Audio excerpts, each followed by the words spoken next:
Hi, everyone, and thank you so much for joining us on the weTHRIVE podcast, where we share stories from entrepreneurs around the world about how they're creating an impactful legacy.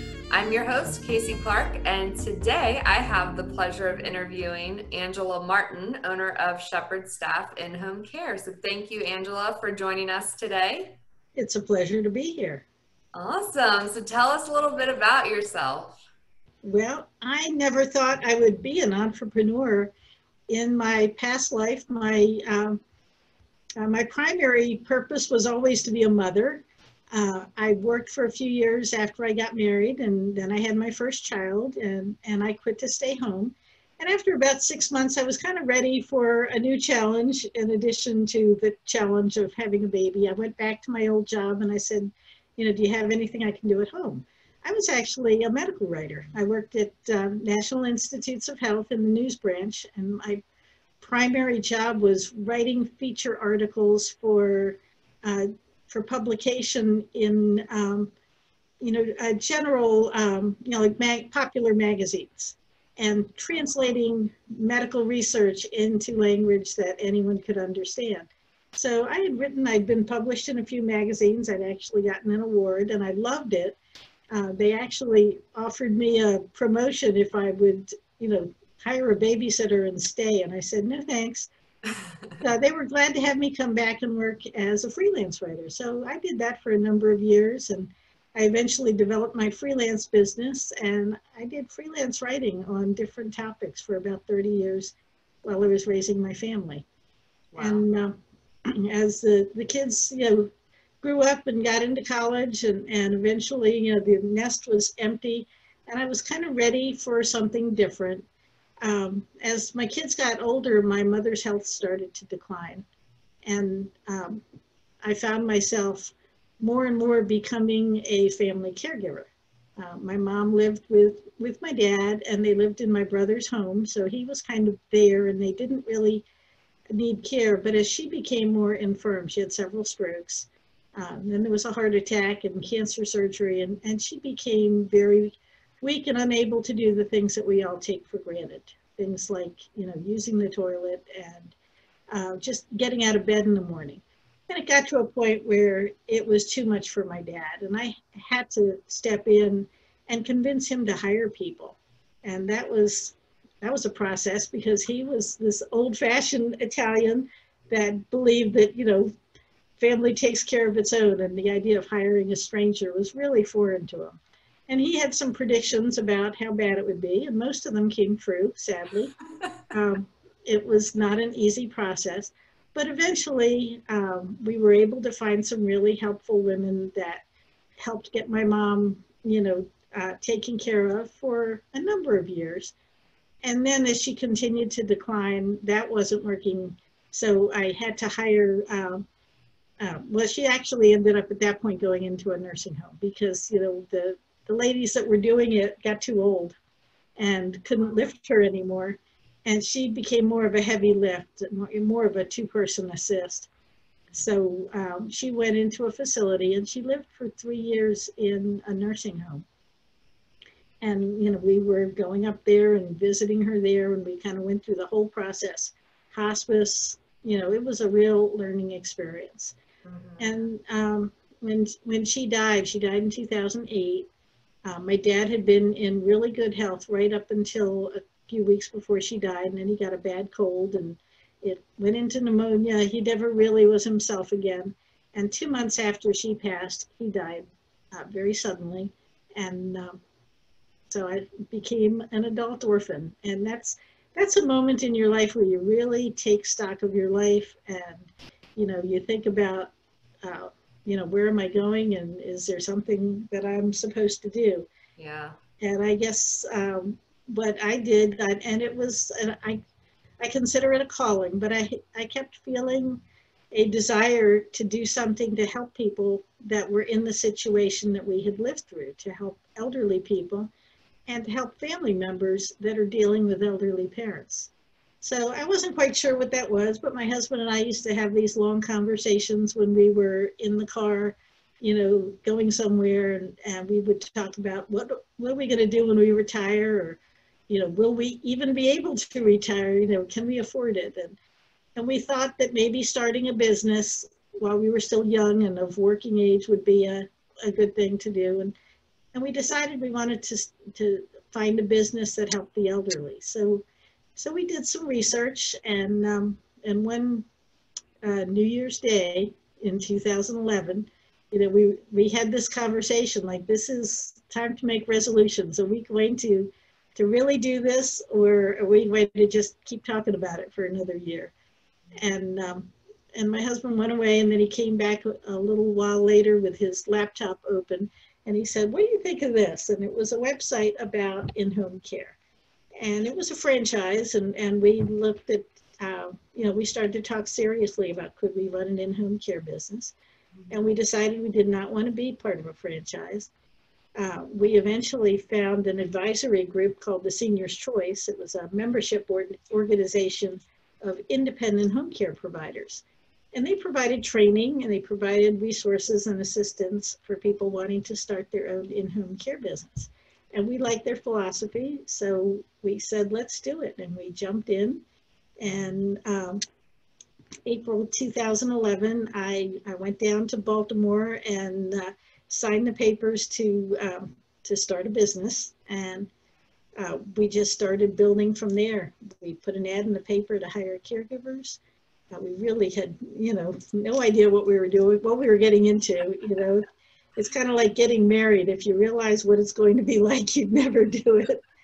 But it was an amazing adventure, just an amazing journey. And it grew from 3 clients in our first year. And, we had 9 clients in our second year. So I thought, wow, 300% growth. Who can do any better than that? And then it kind of grew from there, not quite as fast, but we are recognized in the community.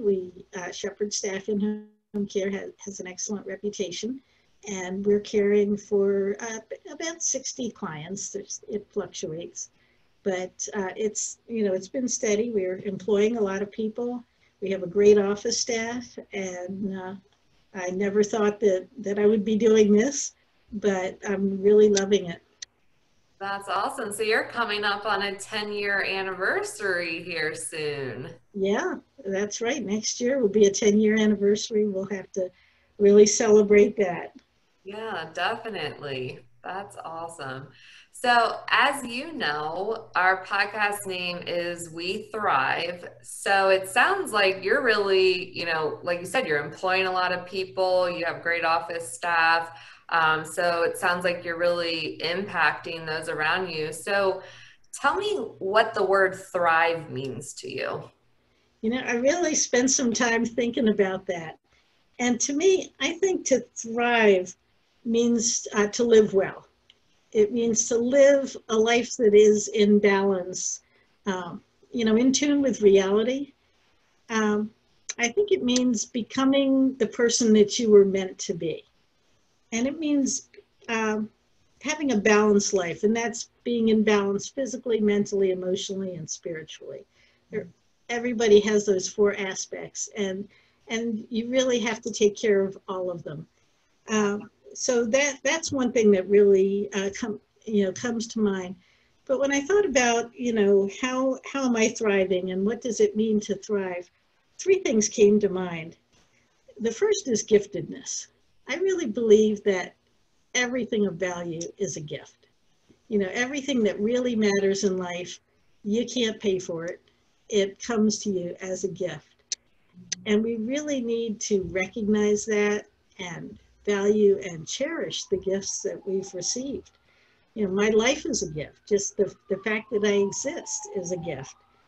And everything that I've done and accomplished really is a gift. I don't take any credit for it. So that's the first thing. And then when you receive a gift, the response is gratitude. So to me, gratitude is very important. Just recognizing that I'm grateful for everything, and and that applies in business as well as in life. Expressing gratitude to our caregivers and to our clients for trusting us with their care is really part of who I am. And I think that's reflected in the way we run our business. Um, Even the challenges that we face, it's all, things happen for a reason. And sometimes things happen that we wouldn't necessarily choose, but then we realize that we grew from it.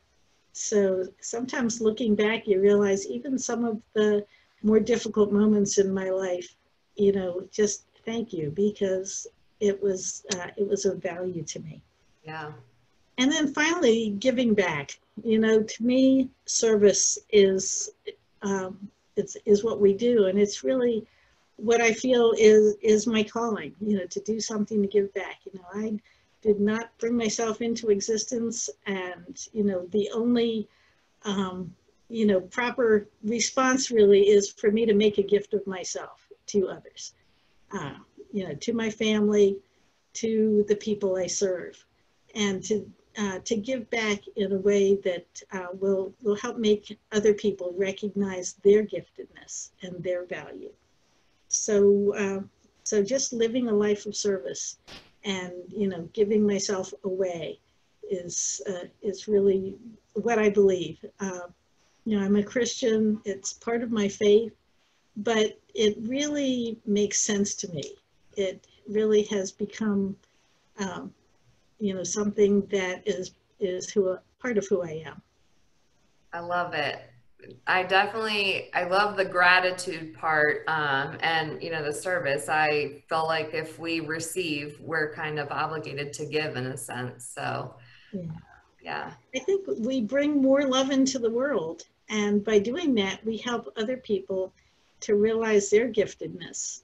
Yeah. And that is so needed in the world today. There's so many people feeling offended, feeling not valued, feeling that hate is the answer.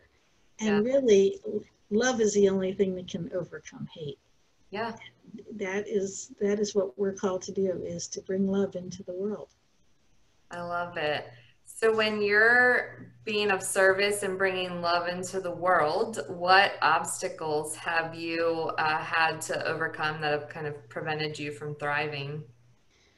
Well, I felt like I had to really go back in time when, I was considering that question. And I think as a younger person, like many of us, when I was younger, I was more goal-oriented. I was more about, what's in it for me, or what, making sure that, I was getting back what I was putting into relationships. That's not all that uncommon. But, when you focus on yourself, it does not bring you joy, really. No, it doesn't. And I reached a point in my life, and I had 2 toddlers. I was pregnant with my 3rd. I was overwhelmed. I was just, I had a husband who was working long hours, which, was wonderful because he was supporting us. I wasn't working, and my writing job was really just bringing in pin money. I mean, it was not something that was a major source of income. So, so I kind of reached a point where I was like, what's it all about? Is this all there is? I'm not sure what I believe anymore. And I remember a rather emotional moment when I was kind of shouting at the ceiling, are you there, God? Because I'm not sure I believe in you anymore. I'm not feeling it. I really need some help here. And I can't say that I had a major epiphany or a lightning bolt or anything like that. But I feel that God revealed to me in a very quiet, internal way that he was there, that he had always been there, and that I needed to trust him. Mm-hmm. And that was kind of a turning point in my life. It was really, where a point where I realized that I was not in this alone. And I think that that's very important to realize that, that we don't have to do it all ourselves. There is help through other people. God works in very many mysterious ways, and sometimes he speaks to us through other people. Right. And so I learned to tune in to those little ways and to recognize the little gifts that were coming my way, and to just be aware of them and to trust him in the difficult circumstances. Yeah. Is there any particular circumstance that stands out to you where you really had to lean on your faith? Yeah, in 1984, on a day just like any other, completely unexpected, my husband called me and told me that my twin brother was in the hospital. Um, I knew he had been sick with what he thought was a cold, but I had no reason to suspect that there was anything seriously wrong. By the end of the day, he was in a coma. Oh, And I had a girlfriend with me that day. She had come to my house for lunch, and she was there when my husband called me. And so she said, I'll take the kids and you go. And you know, she took care of things. And when I got back that evening, she was waiting with food and consolation. And the next day she took my kids again. We went back to the hospital, and my brother was taken off life support, and he died at the end of a very long, sad day. And, you know, I went back to get the children, and, you know, she was, again, my friend was waiting with, you know, with love and support and hugs. And, you know, it was a very dark time that week. You know, we planned a funeral, and, you know, I had to kind of help my parents through that. My mother was literally prostrated with grief, and it was a very difficult time. And I really relied on my friend. And she was a beautiful woman who had a medical condition that was not chronic. It was not really life-threatening, but a week later, just about a week after my brother died, our kids were playing together, and we were sitting together nursing our infants and talking about life and death and, you know, what we believed. And that was on a Friday. And on Sunday, I got a call from a mutual friend saying she had been taken to the hospital and that she had very low blood pressure. And I thought, well, gee, that's not bad, is it? And Monday morning early, I got the call that said she had died. wow. And at that point, I was prostrated with grief. I mean, it was like a 1-2 punch. She was a person who had helped me through my brother's death, and he had only been dead 10 days, and now she was dead. And, you know, we went through that funeral. And that was really a point where, you know, I had to cling to my faith because it didn't make sense. But it was, you know, it was what it was. And I had to just keep putting one foot in front of the other and live through it. And there was, you know, there was help. There were other friends that came to help me. There were people that came to the funeral that didn't even know my friend, but they were there crying alongside of me. And you know, I remember, you know, telling one woman, you didn't even know her. And she said, no, my tears are for you. Oh, And I was just so touched by that. She's one of my dearest friends today. And, you know, the void got filled, you know, in ways that I didn't expect. wow. And it becomes part of your story. But you know, I know and I believe that my friend lives on, and as my brother does. I talk to my brother all the time. So, and, you know, and I feel like we're still connected. You know, we're twins, we're very close, and that bond is still there. So you have mentioned that your newfound friend kind of filled the void. What other relationships or resources have you used to kind of help yourself thrive either personally or professionally? Well, I think girlfriends are essential for women, and, you know, my girlfriends, and I have a group of them, and, you know, they're, you know, we're each other's tribe, and that's really important, you know, just supporting one another, you know. So I have a group of women my own age that I'm friends with, and some of the business friendships that I formed, I feel have been, you know, very enriching. You know, my friendship with you has enriched my life, and I hope that maybe is mutual. You Yeah. know, our, you know, the women's groups that I'm in, the Women's Business Network and the Holistic Women Group have been very helpful to me. I want to give a shout out to our friend Carol, who did Strength Finders with me and then later on with my whole group, because I think the Gallup Strength Finders is a very good resource. for getting a better understanding of yourself. Years ago, my husband and I did a Myers-Briggs inventory that was set up specifically for married couples. That was pivotal. That really helped our relationship and helped our marriage to thrive better, because it made us aware of our personality differences and how to use them to our advantage, recognizing that there's no, right or correct personality. It's just different. And that was a really helpful moment for us. Did he do the strength finders? Yeah. He did. Awesome. So yeah, he's done that too. Our whole team did it. Awesome. And that was really helpful, because I was doing payroll and I needed somebody to help with it. And we did strength finders and was like, oh, look at this. You should be better at payroll than I am. And that turned out to be the case. So it was really great for helping us reorganize the tasks that people were doing in the office. Awesome. So I think it's a great resource for businesses. And probably just, when I learned things about myself, I learned that my highest strength is connectedness. And I thought, well, that makes sense. Yeah. I can own that. Yeah, absolutely. So I know this podcast isn't about strengths, but I have to ask, do you know your top 5? Yeah, I think my top 5 is connectedness, empathy, belief, intellection, and responsibility. I'm not surprised at all. Not surprised at all. We both share responsibility in our top 5. That's awesome. All right. So any other resources that you've used to help you thrive at all? Yeah, actually, years ago, I came across a piece of writing, and it was something that just affected me so much that I printed it out on a piece of paper, and it's all tattered and dog-eared because I've had this now for 30 years, and I keep it on my bulletin board, and I read it every day.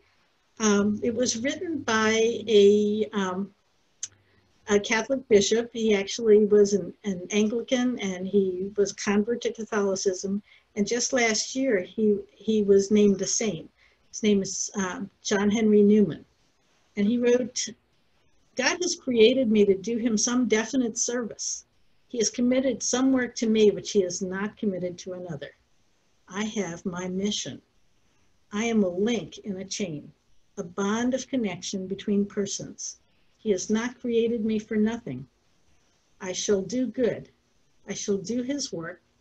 I shall be an angel of peace, a preacher of truth in my own place, while not intending it, if I do but keep his word. Therefore I will trust him. Whatever, wherever I am, I can never be thrown away. If I am in sickness, my sickness may serve him. If I am in perplexity, my perplexity may serve him. If I am in sorrow, my sorrow may serve him. He does nothing in vain. He knows what he is about. Very cool. That gave me goosebumps. So thank you for sharing that. That is fantastic. So you read that every day? It hangs on my bulletin board, and it just keeps me grounded. It reminds me that no matter what's going on, I have a mission to do, and I need to trust. Yes. So speaking of that mission, what does legacy look like for you? Like, what does that word mean? Well, I remember it means, creating something that will live beyond you. And I remember when my kids were starting to reach adulthood, I gave birth to 5 children. I raised 6. I had an adopted child, and she is in religious life, so she won't be reproducing. But I remember telling my 5 kids, now I want a legacy. I want to be the founder of a dynasty here. So you need to have kids. And I said, if I have 25 grandkids and they all have 5 kids each, then there'll be 125 in the next generation. How cool is that? So we have 22 so far. We have 22 living grandchildren and 2 in heaven. And so I'm hopeful that I might get to that 25. But my family is a wonderful legacy, and they are, I have terrific grandchildren, and I'm now starting to see them grow into adulthood. and knowing that, what we pass on to them is going to be passed on to their children is just really powerful. And, will the business live on beyond me? I don't know. I haven't figured out, what's going to happen when I'm not able to run it anymore, but I am hoping that, between my staff and the people who know about it and care about it, that, that will be revealed to me in time, and I don't need to know right now. Awesome. Awesome. So you've given a lot of really good information and some nuggets today. Is there anything in particular that you'd like to share that, might be a nugget that would help someone who might be struggling?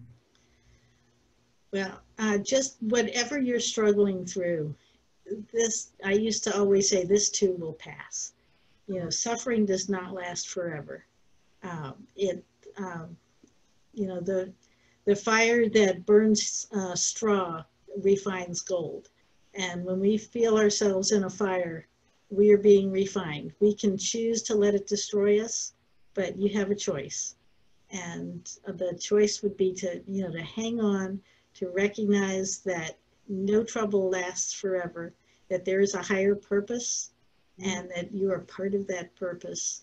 And just keep putting one foot in front of the other, and you will eventually get through it and see the meaning. Yeah, absolutely. I agree 100%. So any other burning desires or thoughts that you have that you haven't shared so far? No, I've really enjoyed talking to you. I think sharing our stories is one of the most important and powerful things we can do. And I love that you've encouraged me to share stories, and that look forward to hearing other people's stories on your podcast. But everyone should realize, you are, the accumulation of all the stories in your life. You are writing your story with your life. Absolutely. And that is, and your story will live on and will have meaning for others. So share those stories with the people you love and with the people in your life. It's a great thing to do.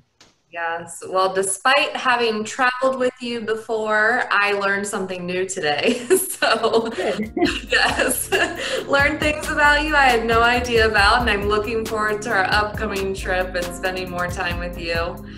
Me too. Yeah, it's definitely been a pleasure. So again, I'd like to thank you for being a guest, and I'd also like to thank Stephen Lamar Moore, who produced the music for our podcast. So thank you again, Angela. It's been a pleasure. Thank you.